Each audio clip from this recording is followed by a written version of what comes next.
Vietnam is a country in Southeast Asia that is home to a hot pot of culture, tradition, and wonder. The country has a rich history, having been ruled by different dynasties up to the 19th century, when it became under the influence of France. Today, Vietnam is a nation known for its gorgeous landscapes, scrumptious cuisine, and wonderful culture.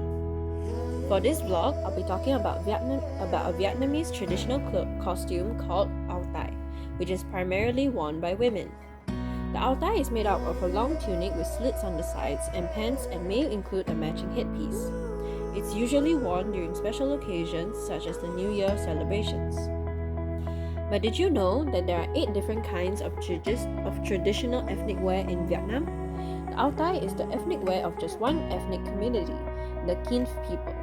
Vietnam is home to 54 ethnic groups, each with its own unique traditions, language, and most importantly, clothing. For example, the Hmong people in Vietnam wear refined but vibrant clothing made up of a black shirt, multi-layered skirts, leggings, and headgear.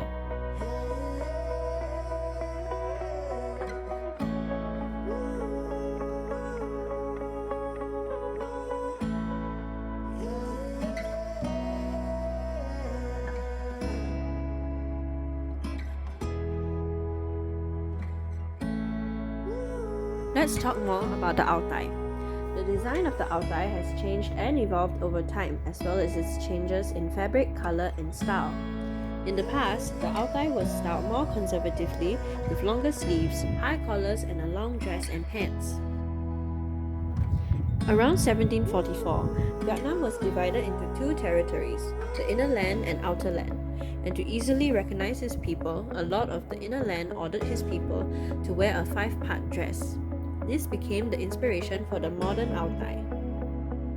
In 1954, Vietnam was split into the 17th parallel, and it got separated into North and South Vietnam. This divide resulted in different dress styles in the áo tai. In the South, the style has a more open neckline and the shoulders of the dress are less straight and constricting. The dress is also more comfortable. But not everything can be seen on the surface. What is the cultural significance of the áo tai? Why do so many Vietnamese people still wear it? In the past, when Vietnam was a French colony, many Vietnamese people wanted something that could represent their cultural identity and their defiance against their French rulers. Thus, the áo tai was chosen to be the symbol of this movement against the French, due to its traditional design and simple elegance which embodied Vietnamese nationalism. The áo tai represents the identity and spirit of Vietnamese women. The women wear the áo tai during important events such as award ceremonies, hosts welcoming foreign guests, and stewardesses flying on international airlines. The áo tai has even become a passage for womanhood, as Vietnamese girls start wearing the áo tai when they turn 16 as a sign of maturity and entering adulthood. Female students are even known to wear the áo tai as a uniform on some days of the week. Hence, the áo tai is the symbol of Vietnamese pride as it is a staple part of the history, identity, culture, and heritage. I learned so many wonderful and interesting things during my stay in Chi Minh City, and even learned of some similarities between Vietnamese and Chinese culture.